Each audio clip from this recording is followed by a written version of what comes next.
Hoxe, 6 de agosto, día de San Salvador, e o seu patrón non foi o único que esta parroquia de Poio puido celebrar nesta xornada. Xa poden presumir de ter a súa propia cervexa salvadora. Poder un pouco poner al alza la zona y que esto no parezca que simplemente los grandes centros nacionales son los que se llaman la atención en cuanto a esto, ¿no? Madrid y Barcelona, sino que hay lugares donde se puede hacer muy buena cerveza al mismo nivel y que la imagen esté casi por encima, ¿no? Detrás de Salvadora están dúas coñecidas marcas de cervexa artesá, Meiga e Palm Kids. As dúas empresas elaboran na parroquia de San Salvador cunha visión global do mundo cervexeiro. Trátase dun estilo belga tradicional, vale?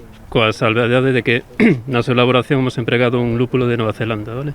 Non é que tamén sae un poquinho da dinámica actual de no que o emprego de lúpulos se refere.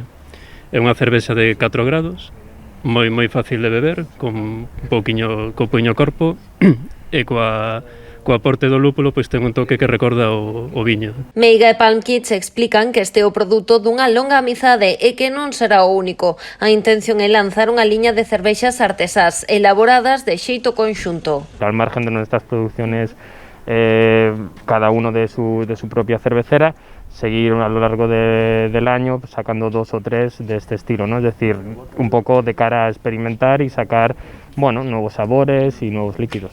Salvadora presume de ser de Poio, tanto que na súa etiqueta leva unha reinterpretación do escudo do concello. Por iso o goberno local non podía permanecer alleo. Xa teñen certa trayectoria na elaboración de cerveza artesanal e dende a promoción económica o noso intención e espírito é apoiar as iniciativas dos nosos veciños e iniciativas empresariais deste tipo, ademais que sabemos que teñen éxito porque é unha cervexa moi demandada. Segundo explican os seus elaboradores, pronto poderemos atopar esta cervexa tan especial no mercado.